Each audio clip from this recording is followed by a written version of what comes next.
que me acaricia. Eres mi calma y mi tormenta, por el que mi alma se desliza. It's common knowledge that lasagna has miraculous healing powers. This cheese-loaded pasta dish is right up there with pizza and the classic spaghetti and meatballs when it comes to star-status comfort food.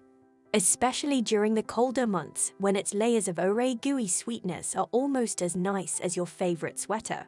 If your nonna didn't bring a big dish of baked spaghetti to the table on Sundays, it's your job to start the custom. First of all, though, what does the word lasagna even mean? Let me share a touch of Italian culture with you before we get into the steps of creating lasagna. Lasagna, or lasagna for plural, is an Italian word for a sheet of pasta that has been flattened and then layered with sauce and cheese. The final dish is often simply called pasta al forno, literally pasta in the oven. Bechamel white sauce and ragu meat sauce are the traditional sauce and filling for this dish, respectively a meat-based tomato sauce. It's made by layering lasagna sheets with meats, veggies, cheese, and tomato sauce, exquisitely layered flavors that won't let you down. Noodles for lasagna. When should I add the sauce to the lasagna noodles? To visualize this, picture the lasagna noodles as mortar. First, you need to lay a solid groundwork upon which to build the rest of the recipe. If the noodles are too mushy, the dish will be a gloppy mess, but if they are too firm, you won't be able to cut neat, square pieces. It's possible to overcook or undercook the noodles, but there's a sweet spot. Key considerations are as follows. First things first, invest in some good pasta. A poor quality pasta will virtually disappear in the sea of luscious meat, bechamel, and cheese layers. So opt instead for a robust pasta made from Italian hard wheat to get a beautiful texture. Make sure the water is boiling and salted before you throw in the noodles. This will keep the noodles from sticking together and ensure that they all cook at the same rate. Ideally, you should employ the largest and deepest pot you own. A typical lasagna noodle is long and thick. Pasta should swim freely without sticking to each other. How to undercook the noodles slightly is explained further down. To achieve an al dente texture with lasagna noodles, cook them for exactly as long as directed on the package, less 1 minute. It appears that this is the optimal time for cooking lasagna noodles after years of trial and error. As they cook in the sauce, they'll soften somewhat while maintaining their shape and texture. Toss the noodle water. Layering your lasagna correctly requires that you not leave the noodles in the hot water. Before beginning assembly, make sure all of the noodles have been cooked and left aside. Noodles should not be rinsed. In Italy, if caught doing this, you'll be sent to pasta jail. Removing the carbohydrates that bond the pasta to the sauce during rinsing is counterproductive. Noodles must be allowed to cool before being assembled. Spread them out on a moist kitchen towel and use another damp towel to separate each layer of noodles. Is it possible to use no-boil noodles in lasagna? Yes, this is a convenient option for those who would rather not cook their noodles. You can skip the boiling step. Just consider these reasons why. Typically, no-boil lasagna noodles are partially cooked before being dried and packaged, and they are thinner than traditional lasagna noodles. They can be baked without first needing to be boiled, although they do require some additional liquid to achieve appropriate cooking. One helpful hint is to dilute your sauce with half a cup of water to keep it from drying out.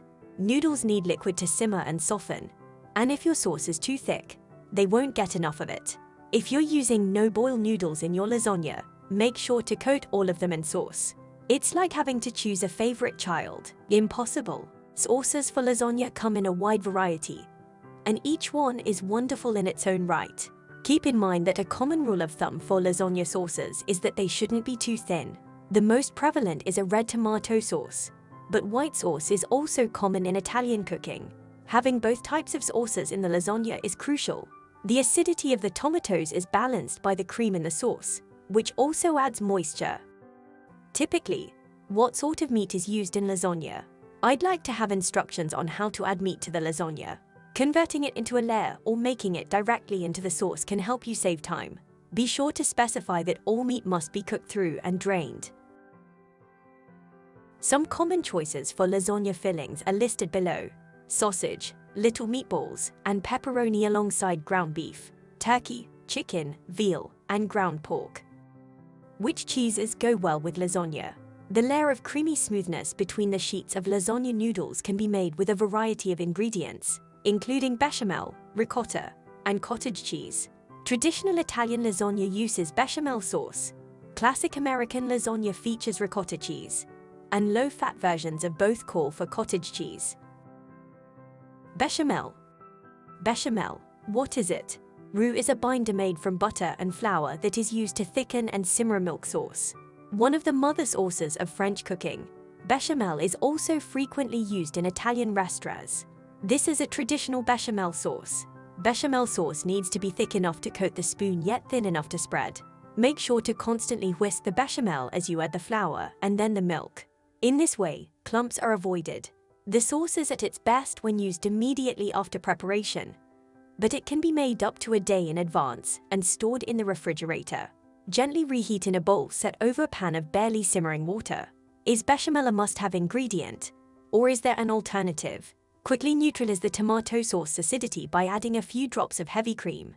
There's always the option of using Alfredo sauce instead. Ricotta. Ricotta usage suggestions. Put the ricotta through a strainer. One thing no one enjoys is a lasagna that's too watery.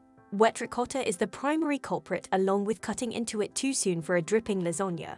Before layering your baked pasta, strain the ricotta through cheesecloth. The longer you strain your ricotta, the creamier it will be. Construct a filler as well, although it can be used unseasoned. Our favorite way to enjoy it is with the addition of salt, pepper, eggs, and Parmesan cheese. The egg gives the ricotta a little more structure, so everything stays put. Cheese made from curdled milk. Cottage cheese. Cottage cheese is the way to go for a healthier lasagna. Make sure to drain it thoroughly, but it does have less fat, to the point of melting cheese. The next decision is which melting cheese to use once you've settled on ricotta, bechamel, or cottage cheese. It's common to use ricotta and 1 to 2 additional cheeses. Even though mozzarella is the norm, we've found that these alternatives are just as good. Thanks for watching the video. If you like it, then subscribe to my YouTube channel for more informative video.